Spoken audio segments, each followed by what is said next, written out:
Okay, and this is the second one.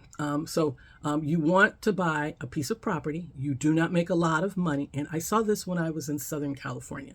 Um, what I am is I'm a title examiner, so I get to look at a lot of documents, a lot of deeds, and what I found was that there were people who had a Hispanic background, and they would be 6, 8 deep buying a house. All right.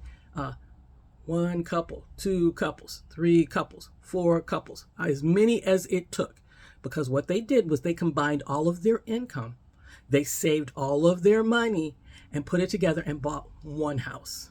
All right. Now, they might buy a 3 or 4 bedroom house, and houses have dens or whatever they need because now they're out of an apartment. All right. And they're only paying one mortgage as opposed to 4 or 5 rents. All right.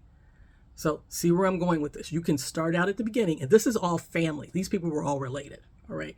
And so what they would do is they would come into their closing, and you got 4, 5 couples, and sometimes they brought their kids. All right. And we're gonna all buy this house, one house. All right. And as you increase your income, then what you continue to do, all right, say, okay, we've bought one house, and now we're gonna, because they were paying a lot less on a mortgage than they were paying rent for an apartment. So rent for an apartment was like $850. All right. And then this house was now $2,000. But they were all housed. So, they were paying $3,200 altogether. Now they're paying $2,000. All right. So that's a big reduction. What they did was they continued to save. All right. Continue to save. And then 2 years later, they bought another house. And then a couple years later, they bought another house until everybody owned their own house.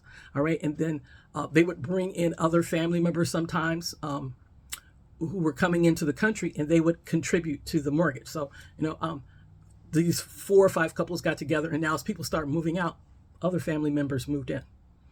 And it sounds like it will not work, but baby, I guarantee you it does. What it requires is hardworking people working together, having a plan and sticking to it.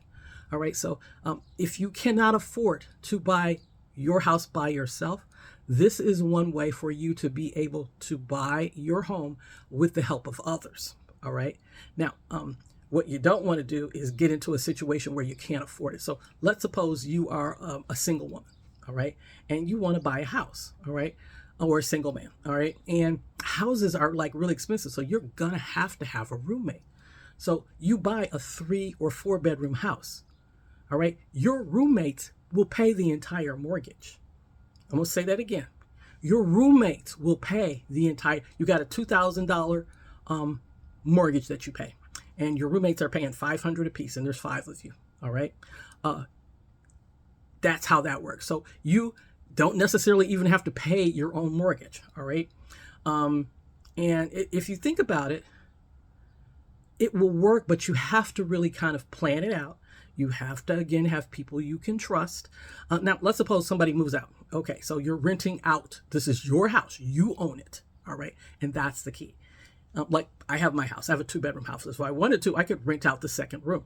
It's the room I'm working in right now is the second bedroom.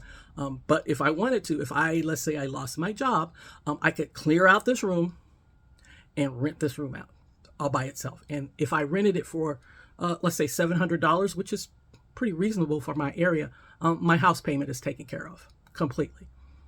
So that is how you do it. Okay. You cannot think as a single person. You have to think as a part of a community, because that's what it's going to take for you to be able to buy a house. All right. Or an apartment, a condo, whatever it is you're looking to buy. All right. So don't think of it as I can never afford. Yeah, you can, but you have to think more groupthink. All right. You don't have to set it up as individuals. Like I said, you can set it up as a partnership, but the requirements are different if you hold title differently than as an individual, and the loan requirements are different. So that's something to consider before you get started. So look at how your area is set up. Look at how the bank charges differently when it charges a corporation, a partnership, and an individual.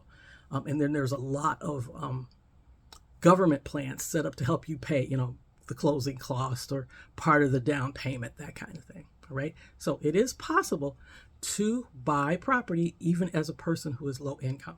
All right. I saw it with people who were coming out of the South, and again, people who were coming out of the further South when I lived in California. All right. So don't be discouraged. It is possible. And again, if you'd like more, information about real estate, I have a lot of historical information about real estate because that is what a title examiner does. I look at the history of how property is held to determine how it looks now. So.